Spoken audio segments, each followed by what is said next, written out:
I wanted to create a short video to show you how to debug a program.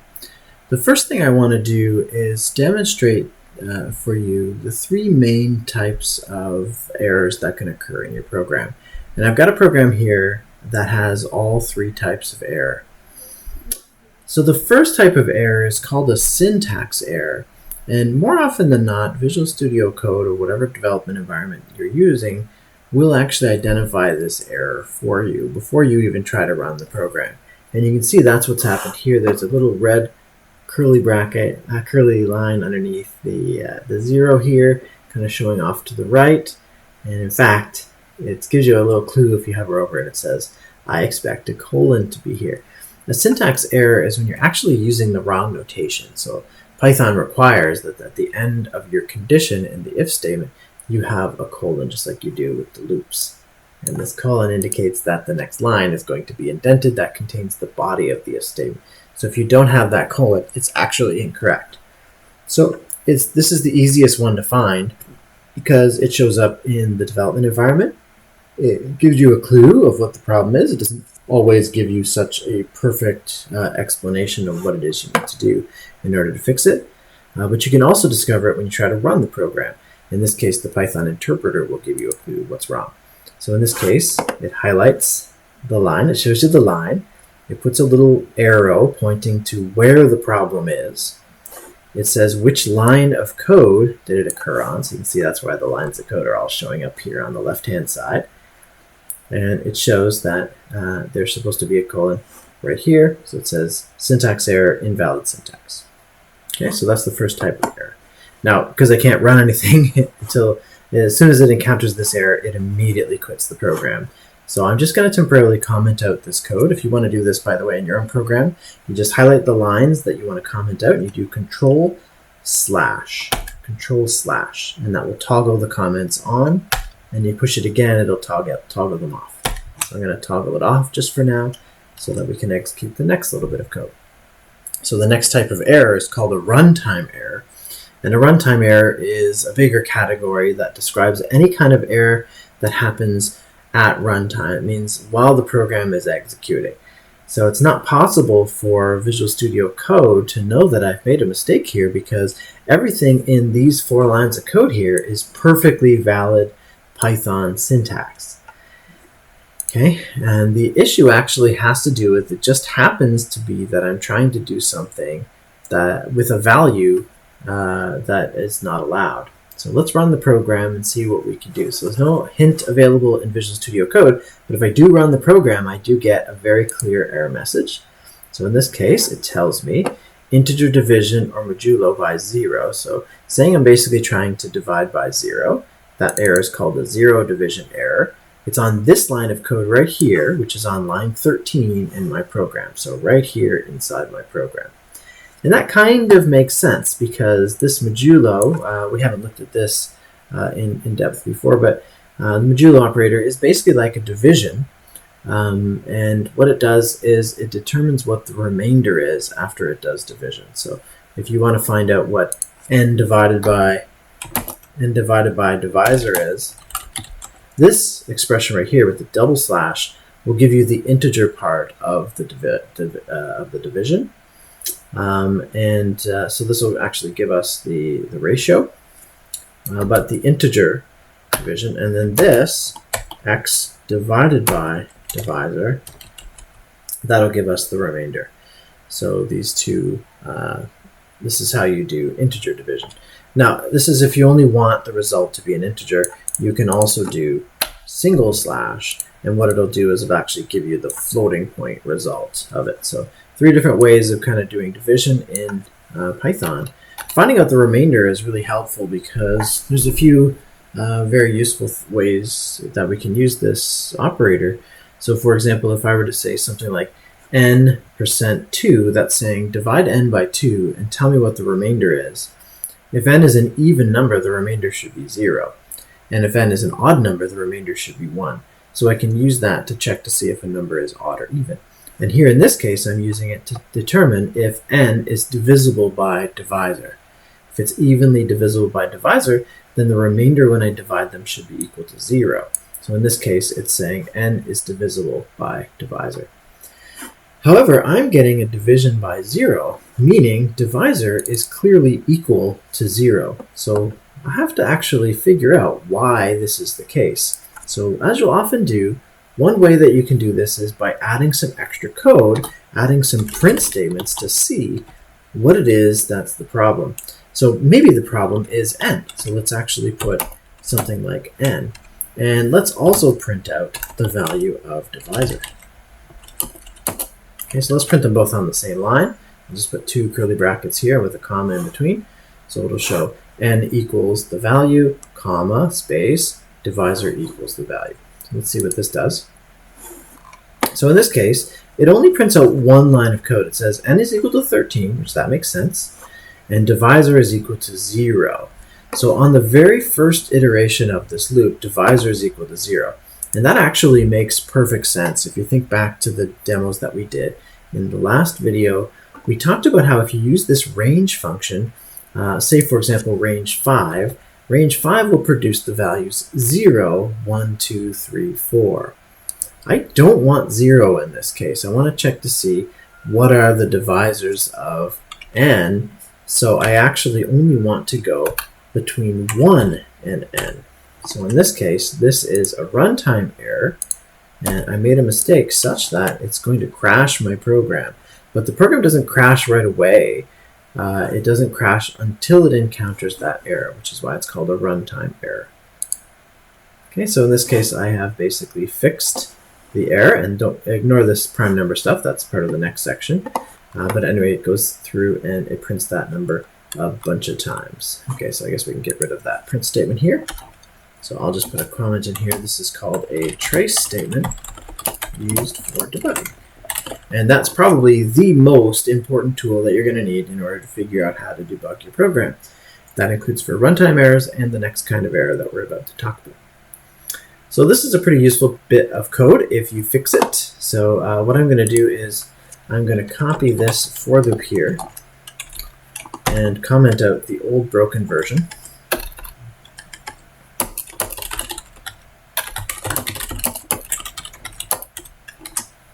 Okay, that way we can remember what the problems were later on. So let's actually do the same up here. So what we'll do is we'll put the real if statement in here with the colon, and this one over here we'll put incorrect. Should have at the end. Okay, so that way we've got the corrected versions. Now the third type of error is called a logic error, and that means that the program is never going to crash. It's just going to compute the incorrect value. In this case, I've got some code that's going to check to see if a number is a prime number or not. And it's going to use something very similar to this code. It's going to go through all the numbers between 1 and n. Now remember, this doesn't include n itself, but it does include 1. And all we're going to do is initialize a variable called numFactors. And if I find out that one of these divisor numbers is evenly divides n, then I'm going to increase numFactors by 1. So when I go through this whole loop, if the number of factors that I found is equal to 2, which makes sense because a prime number should be divisible by 1, and it should be divisible by itself, then I print out that n is a prime number. Otherwise, I print out that n is not a prime number. Presumably, in this case, that means that there are more than 2 factors of that number. So that's a non-prime. So let's click play here to watch this program execute. So we can actually see in this case that 13 is not a prime number. Well, that actually goes against my understanding of 13. And the main reason is that we are actually not including n here, so we don't get to count it. So the number of factors should indeed be 2, but because this stops at but doesn't include n, that's how range works, it's not actually counting n, so we never actually check to see if n is evenly divisible by n and increasing the number of factors as a result. So let's actually fix this logic error. Now all I did was tell you what the logic error problem is, but let's just fix it first of all to show you how to do that. So I'm actually going to say go from 1 to n plus 1, which means it's not going to go to n plus 1. It's going to go up to, but not including n plus 1. But that means it will include n. So in this case, when we run the program, we'll see that it works correctly. And if I actually say, n is equal to 12, something, a composite number, a non-prime number, click on that, and you can see that it correctly determines now if the number is prime or not prime. So that's the main technique, is using the output that you see in the console, using the information that shows up in Visual Studio Code, using the red squiggly brackets to show you that you're not using the Python syntax correctly, and also using print statements to see what's going on. So in this case, for instance, if I wanted to leave this code the way that it was, and I wanted to figure out what the problem is, well, I could just print out the values for divisor. So I could say divisor equals, and if I ran this program, I'd be able to see, oh look, the reason why it's not counting, it's not going to find two factors, is because it never checks to see if 13 is a divisor. So it does actually check to see if 1 is a divisor all the way up to, but not including 13. So print statements would have saved me in this case. But I want to show you one more technique. Now, start definitely with looking at the output, looking at the error message that you get in the console. You'll notice that it tells you the exact line where it happens. It gives you some clues of what the error message, what the error is, and how to fix it. Most of the time, those suggestions are very, very good. So Python has really useful error messages. But I want to show you one more technique that you can use to debug this program. And I think this is really good for somebody learning how to program, because this is a great way to learn how a program works. So now all of these programs are fully working. I'm going to show you how to use the debugger now. Okay, so here we have a loop, and we have some print statements and so on in the loop, and it's going to determine if the number 13 is a prime number. That's kind of a big long number, and that's going to take us a really long time. So let's reduce that down to 5 so that we don't have to trace it for so long.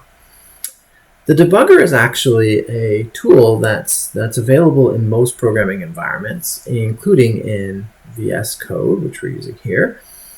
And it allows you to step through the program line by line, which is very useful, especially for logic errors. If you're not sure why the calculation is wrong, and you don't see anything wrong, one way to do it is to put print statements in so they can see the values of a variable at different moments in time. But sometimes having that inside a loop will mean that you get a lot of print statements that say, divisor equals 8, divisor equals 9, and so on. How do I know which iteration of the loop each of these are? So using the debugger can be really helpful, but it does take a little bit longer. So you should try to use the other techniques first, and if that doesn't help you solve the problem, then you should move to the debugger. Okay, so actually up here, there is a drop-down beside the play button where we can actually debug the file. Before we do that, I want to put a stopping point in the program. So we want to do something called a breakpoint. So there's a couple different ways we can set a breakpoint. So for instance, over here, you notice that if I hover over here to the left of the line numbers, it gives me a little red dot. Now that's not there, it's just showing you where I would put one if I clicked. So if I click right here, right next to line 22, where this n equals 5 is, I'm going to click on that, and you can see it becomes a brighter red, and then when I move the mouse away, it stays there. That means that right now there's a breakpoint on line 22. What that really means is when I execute the program, assuming I run it in debug mode, it's going to run the program until I get to line 22, and then it's going to stop and wait for me to tell it how to proceed. So that's really useful. Another way to set a breakpoint, I believe, is, in the Run menu here, there is a toggle breakpoint option. Okay, so you can actually say toggle breakpoint, and there's a new breakpoint submenu as well. You can do some advanced breakpoints, but toggle breakpoint is basically what we're doing here. It's like clicking this on or off. Okay, so I put one on, and now I'm going to go into this drop-down menu here and pick Debug Python File. And now watch what happens in this program. It's going to start executing the program, it's going to show me where I am. So I've already executed all of this code. And in fact, we can see the output from the code before. We can see that 13 is divisible by 1. So that's really good. So this is actually showing the output of the program where we were not stopped in the debugger. You also may notice that I'm not looking at the files anymore. It automatically switched over to this Run and Debug tab over here, and it shows me a couple of different windows. In addition to the normal terminal output down here, we also have these 4 additional windows. So the top window shows the variables. So this is the variable table that we were talking about in a previous video. This is just a representation of it. So you can see that we've got all of our variables from the previous code. We've got the last value that divisor had. We had the value of HP that we set at the beginning of the program. We have the value of n, which is set to 13 on a previous line of code. We're about to change that value to 5. But as of right now, before we execute this line 22, it's equal to 5. And we also have Tepig. And there's some indication of what type these variables are. So there's a color coordination. We can also add a watch to a specific variable if we want to. So if we click on this plus, for instance, I might want to watch something like the divisor. And so in that case, I don't know, maybe I have this big long list of variables, and I don't want to constantly find the value, the variable that I'm looking for. So putting in the watch list has just the ones I'm paying attention to right now. There's also a call stack, which we're going to identify a little bit later when we talk about functions. For right now, this is really not relevant for us. And then there's another section down here that's talking about the breakpoint summaries. So we don't need to know too much about that right now. Another important thing that's come up is we have this new little control panel here that allows us to determine what to do in our program. So here are the options. And we can move this into different spots if we want to. Continue is an option. What continue is going to do is it's going to start executing the program again until we get to the next breakpoint. So if I were to set a breakpoint later in the program and I click this button, it wouldn't step through the program line by line. It would actually keep executing the program until we got to the next breakpoint. This line right here is actually going to execute one line of code. So if I click on that right now, for instance, it's going to set n equals 5. So we click on that. You'll notice up here, there's even a little highlight showing that it's recently changed. That n's value is no longer 13, it's now 5. And now you can see the highlight here is showing you what line of code we're executing. And there's a little pentagon next to the line 23 indicating which line we're on over there too. Now these two are only useful for functions, so I'm going to have to hold off on discussing that right now until after we do functions. But those also basically step through the program line by line. This is the one that we want right now, which is going to execute one line of code. This one's going to restart the program, and this one's going to stop the program. So if I've already found out what my error is, I don't have to keep executing the rest of the program. I can just click stop.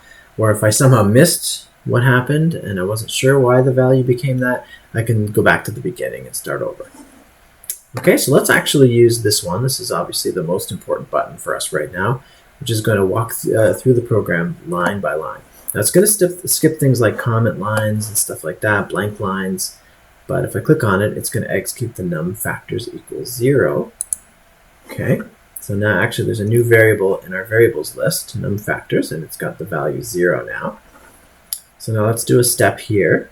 So you can see the step here is going to change the value of divisor. So it also notice that it updates in our watch window and also in our main variables up here. So we can actually see what all the values of divisor are. Now this is the fixed program, so this one actually works. But hopefully you can see by stepping through the program, I would have noticed that divisor never eventually took on the value of 13, or in this case 5. All right, so stepping through the program again, I run this line of code. You can see that it prints divisor equals 1 down there. So I can actually see the output as I'm walking through the program. So now I can see divisor. Maybe I'll add a watch for n here just to make it easier to see those two variables.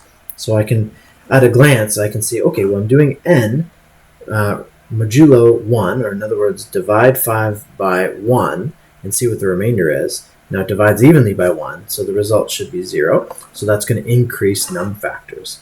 So let's add num factors here as well. Now if I add too many of those, that's going to eliminate this, but if I have a huge number of variables and I just have a few variables over here, it's quite beneficial to have this shortened list. So in this case, this is going to be true, so I'm going to increase num factors by 1. As you can see, that's what happens. Now, when I execute this line of code, divisor changed to the next value in this range, so it now set to 2. So then when I run this line of code, it's going to print divisor equals 2. Then I'm going to check to see if 5 is evenly divisible by 2, which it isn't. So 5 modulo 2, it divides twice, but there's 1 remaining after that, right? So we divide 5 by 2. It divides 2 times with 1 remainder, so the remainder here is 1, not 0. So this is not going to increase num factors. Then it goes back up to the top, and it's going to set divisor equal to 3. Then we're going to print divisor equals 3. Then we're going to check to see if 5 is divisible by 3. It's not. It divides 1 time with 2 remaining. So the remainder is equal to 0, equal to 2 rather, not 0. So this if statement is going to fail. It's not going to increase num factors. And we go back up to the top. That's going to set divisor equal to 4, the next one in the range. Now we're going up to, but not including 6, right, according to that range that we have. So now divisor is equal to 4, so we can print divisor equals 4. I'm going to determine if what the remainder is 5 divided by 4. The remainder should be 1, not 0, so we're not going to increase num factors once again. Then we're going to have divisor equals 5. I'm going to print divisor equals 5, and I'm going to see if 5 is evenly divisible by 5. It should be. 5 divides by 5 with 0 remainder. So this is going to succeed. So we are going to increase num factors.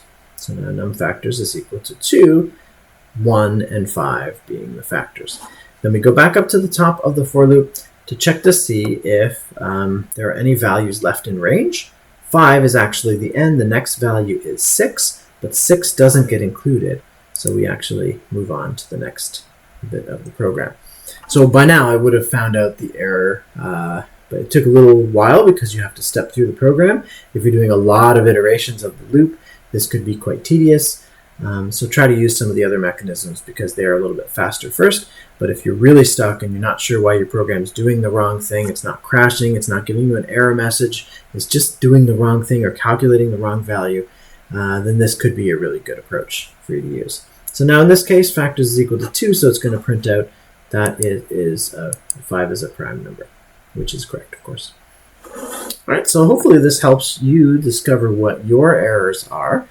Don't be afraid of errors. Try to do errors on purpose because that can be really helpful for you to determine what you did wrong. When you see that error out in the wild and you see an error message, you will recognize it and you'll know how to fix it. So I'm not saying put errors in your school assignments or anything like that, but I'm just saying that while you're learning, it's a good idea to put errors in your program and see what the result might be. Take a look to see what the error message is so that you can start to recognize that if you encounter it again. All right, thanks. See you next time.